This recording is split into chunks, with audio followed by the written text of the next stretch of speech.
Dah. Assalamualaikum warahmatullahi wabarakatuh. Alhamdulillahirabbil alamin wassalatu wassalamu ala asyrafil anbiya'i wal mursalin wa ala alihi wa sahbihi ajma'in. Amma ba'du. Kaum muslimin dan muslimat yang dimuliakan Allah, alhamdulillah hari ini kita bisa bertemu kembali untuk mengadakan kajian tentang wanita ahli surga. Kalau kita perhatikan pada saat Allah menciptakan surga dan neraka, Allah mengatakan kepada malaikat Jibril, wahai Jibril, coba engkau lihat ciptaanku, apakah umat Muhammad kira-kira masuk ke dalam ciptaanku ini, yaitu ke dalam surgaku. Kemudian malaikat Jibril melihat surga dan dia melihat neraka. Kemudian dia katakan, ya Allah, saya yakin umat Muhammad pasti akan masuk surga semuanya. Tetapi begitu Allah ciptakan lagi rintangan-rintangannya, kemudian dia ciptakan keindahan-keindahan untuk masuk neraka, maka malaikat Jibril suruh perlihatkan untuk melihat kembali. Kata Jibril, ya Allah, aku yakin sedikit sekali umat Muhammad yang akan masuk surga.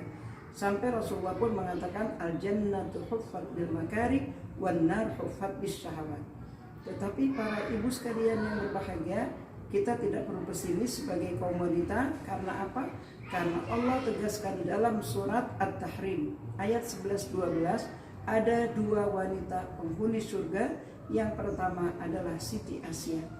Kita tahu Siti Asia adalah hidup di lingkungan istana Fir'aun, di mana suaminya mengaku dirinya Tuhan. Akan tetapi Siti Asia tidak menerima Fir'aun sebagai Tuhan. Bahkan dia mengatakan, wahai Fir'aun, Anda bukan Tuhan, tapi adalah makhluk ciptaan Allah sama seperti kami ini.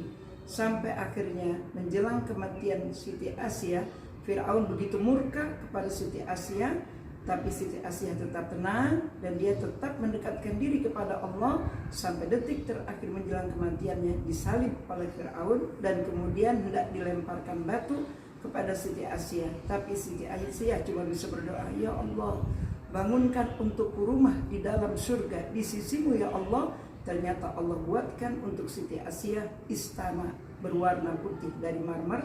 Maka inilah wanita penghuni surga yang patut kita tiru dan patut kita ikuti. Yang kedua, Maryam binti Imran. Beliau ini adalah seorang wanita yang lahir dari seorang ibu yang sudah sekian tahun tidak mempunyai anak.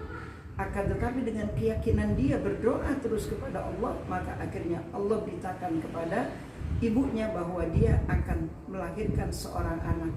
Ternyata lahirlah seorang anak Maryam sejak usia baby sudah dimasukkan ke dalam pesantren Masjid Baitul Maqdis, dipelihara oleh seorang paman yang bernama Zakaria.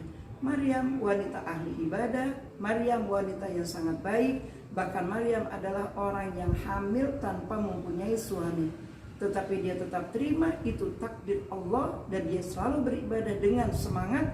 Sampai akhirnya setiap pamannya Zakaria masuk ke ruangan ibadah dia yang dikenal dengan mihrab, ditanyakan kepada Asia, dia tanyakan kepada Maryam, wahai Maryam, anna laki hada, hai Maryam, dari mana kau dapatkan makanan ini?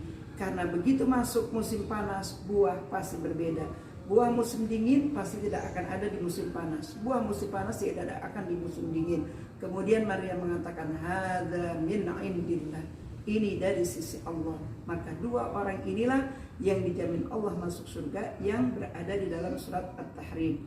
Akan tetapi Bapak Ibu sekalian yang berbahagia, penghuni surga bukan hanya beliau berdua, akan tetapi istri Rasulullah Khadijah dan juga istri Rasulullah Aisyah, ditambah lagi dengan anak Rasulullah Fatimah Az-Zahra. Dalam hadis-hadis Rasulullah itu dijelaskan bahwa mereka adalah putri-putri Rasulullah dan juga istri Rasulullah yang akan mendampingi Rasulullah dalam surga. Apakah kita wanita-wanita akhir zaman bisa masuk surga seperti mereka? Pasti bisa. Kenapa? Karena Rasulullah menegaskan dalam sebuah hadisnya, ayyuma imra'atin salat khamsaha wa shamat syahraha wa hafizat farjaha dakhalatul jannah min ayyi abwabin sya'a. Wanita manapun, baik orang Arab maupun orang Ajam, yang penting dia beriman kepada Allah, maka wanita tersebut pasti akan dijamin masuk surga dengan 4 kriterianya. Yang pertama, wanita akan masuk surga apabila sholatnya dijaga dengan sebaik-baiknya. baik saat pelaksanaan sholatnya dijaga dengan waktu yang tepat, dan juga saat pelaksanaan sholatnya dijaga dengan kekhusyuan yang luar biasa. Di samping itu sholatnya tanha anil fahsya'i wal munkar, sholat yang membuat orang itu meninggalkan perbuatan yang keji dan juga perbuatan yang munkar. Yang kedua, puasa. Puasa kita akan membawa kita masuk dalam surganya Allah. Puasa yang seperti apa? Karena puasa itu ada tingkatannya. Tingkatan puasa awam, kemudian puasa khusus, kemudian puasa khusus bil khusus. Kalau puasa awam sekedar menahan lapar dan haus, tapi tidak mampu menahan indahnya. Tetapi puasa khusus bil khusus, dia dapat menahan indahnya, mata tidak dia pandang hal yang maksiat, telinga tidak mendengar hal-hal yang tidak baik, lisannya dijaga dengan baik, tidak dia bicara dengan hal-hal yang tidak baik. Kemudian termasuk juga dia masuk ke dalam hatinya tidak pernah ada rasa iri dan benci kepada orang yang lebih daripada dia. Maka puasa orang ini nanti yang akan memasukkan dia ke dalam surga. Yang ketiga, dia menjaga dirinya. Meskipun mungkin kita punya suami tidak sama dengan suami orang. Ada seorang yang mungkin suaminya hampir mirip-mirip dengan Fir'aun. Ada mungkin seorang yang suaminya tidak begitu peduli kepada istrinya, tapi istri ini tetap menjaga rumah tangganya, dan dia tidak menyeleweng, dan dia tidak berselingkuh kepada laki-laki yang lain, karena dia tahu bahwa menjaga muruah rumah tangga itu adalah kewajiban. Maka insya Allah orang ini akan masuk surga bersama Siti Asiyah dan Maryam. Terakhir, orang yang akan masuk surga orang yang taat kepada suaminya. Kita mulai bertanya, wahai ustazah, bagaimana kita taat kepada suami? Walaupun suami kita berbuat maksiat, kita harus tetap taat kepada dia? Iya. Tetapi kita tidak boleh mengikuti maksiat suami kita. Karena kata Rasulullah, la ta'ata li makhluqin fi maksiatil khaliq. Tidak boleh taat kepada suami kalau tujuannya maksiat kepada Allah. Misalnya, di siang Ramadan suami kita memaksa kita untuk melakukan hubungan suami istri, maka kita boleh untuk tidak mentaatinya. Begitu juga saat kita hendak sholat tahajud dan saat kita hendak sholat subuh, kemudian suami kita melarang kita untuk mengerjakan sholat, kita tidak boleh mengikutinya.